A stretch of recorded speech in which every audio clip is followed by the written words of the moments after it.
cultural artist and activist, and Lise Autogena, she's an artist and researcher at the Cultural Communication and Computing Research Institute in Sheffield.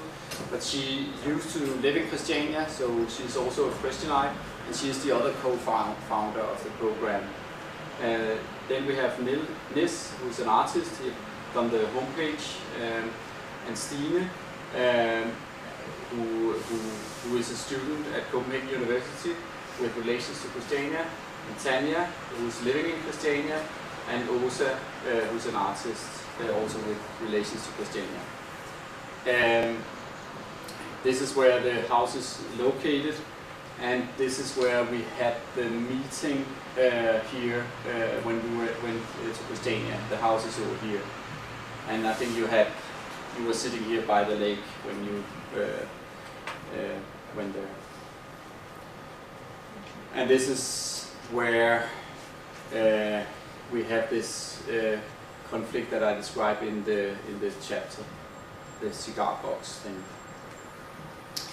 So these are the questions that I asked everybody who are in this Kriya community to reflect on, and typically for me and for this whole program, everything is done last minute and very chaotic, and so I was not fast enough to think through what I wanted to do with this lecture here. So I was only sending them the request last week, and I got the final answer this morning. So that was why I was sitting working on my computer, because I really wanted to incorporate some of the insight. I was happy to see that I got answers from both of the co-founders of this program. So this is Lise and Emmerich who sum up why Kriya was started. To enlighten the public brain, to search for better explanations of what Christiania also is, to have Christianites learn about how they are looked at from outside, and correct obvious bad habits, wrong perceptions, to developing new methods and context for urban research, to prototype a dialogue which is both local and global. And so this is what they say more kind of elaborately.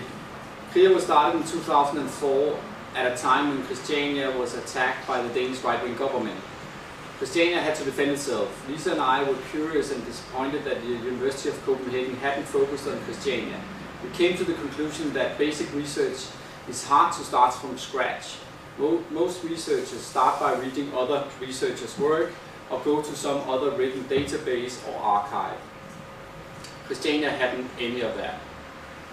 This is Emmerich that you met. Kriya was started as a way of generating a wider and more complex debate and communication around Christiania, but it was also an attempt to ensure that the thinking generated by research into Christiania could be embedded or offered something back to the residents' population. It was an attempt to anchor the knowledge generated locally. What have we learned from Christiania, or from Kriya? Using localism as a critical tool. There is a huge knowledge gap between, on the one hand, the research outcomes facilitated by Kriya, and on the other hand, the huge lack of understanding of the qualities of Christiania in a greater urban context, as it is perceived by the public, media, politicians and urban planners in Copenhagen. Kriya has so far facilitated and generated a huge amount of research that places Christiania in a far more complex and wider global context, but we are failing to share this knowledge locally and in the wider Danish context. And I think this is one of the critical issues here, and I'll come back to this in I have one comment, otherwise it's their comments, but I think this is really something that I'm preoccupied with. What are the challenges? So we need to find ways of applying the knowledge and research generated from Kriya projects to everyday life in Christiania. Still lack of understanding of the greater urban value of Christiania as a unique public space. Kriya-based research could help challenge limited top-down urban planning approaches and failing in understanding Christiania as a far more nuanced, complex and necessary public space. What are the challenges? There are huge needs to communicate a different understanding of Christiania's value in the media and Christiania. The process of learning how now needs to be understood and reflected on. We are only starting this process. Money and time are the biggest challenges for us to sort out and to address these challenges and evaluating what has been achieved. And this is my only comment here. I think that the challenges for us when we are involved in these kinds of things is exactly to let your academic ego stay home. Because what we have seen from this, I mean, now I've been involved in 7 years. Often we have people coming in, doing research on Christiania, going home, writing a paper, submitting it to an academic journal, enhancing their academic CV, which is important, but they forget to communicate the results back to Christiania, which is an extremely important thing and something that we stress when we accept projects. You need a strategy how to communicate your findings to the local community and to make your knowledge valuable for the local community. This is one thing. The other thing is let your academic ego stay home.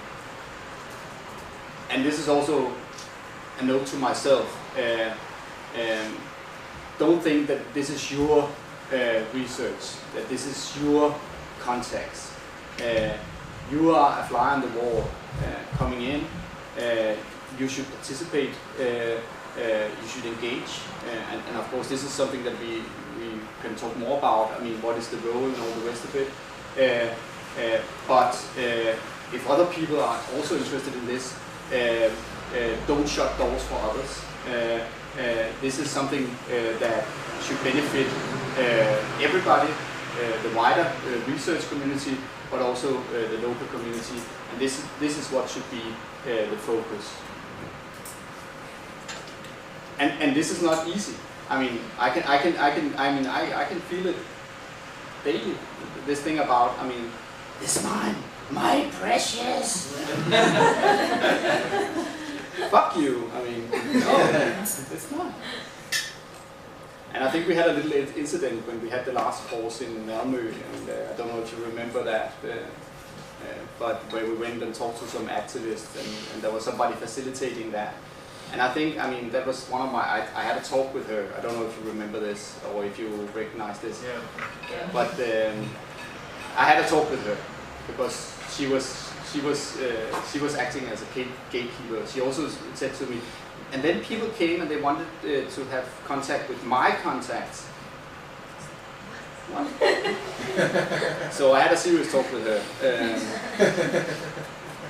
And also because I invited these activists that we talked to come to Christiania on the next day and meet the people in Kriya, because maybe they could use that kind of model to set up something similar, and they were extremely interested. But then on the day, it was only her showing up, and I don't know what had happened. Maybe she said, "Oh no, I will go, and then I can communicate to you what they're doing over there." It's like, because maybe she was afraid that I would take her contacts or something like that. It's like, no. So I think this is something that we have to work on every day. Maybe it's just me having a big ego, but I think that, I mean, I see it many places. It is not easy, but a program like Kriya, of course, is all about opening up. I mean, so this is what it's about. And then I ask, what is the opportunities? And only Lise reflected on this, and she said we need to start talking about this. And this is the thing about time, resources, and all the rest of it. I mean, we just don't have the time and resources to really reflect on this thing. But I think it's a good start for us also to have been through this process. So where do we go from here? And this is Christiania, who had a shutdown last winter, just before you came. where they took 3 days where they fenced off Christiania. Of course, people were welcome to enter, but it was more like a symbolic thing, and people actually respected that. So that Christiana also had time to reflect on where to go from here. And so this is the wider community of Christiania, and this is of course where knowledge generated in Kriya can be put to use when you take the opportunity to set aside time to reflect, and that is important. So that was it. Thank you.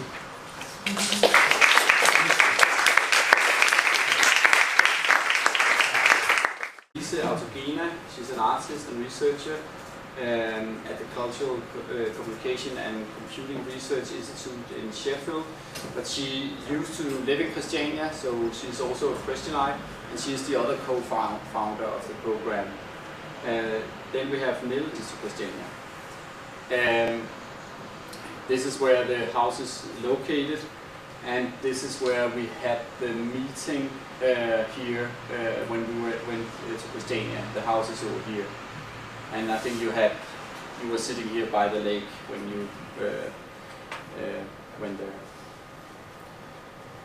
And this is where we have this conflict that I described in the chapter, the cigar box thing. So these are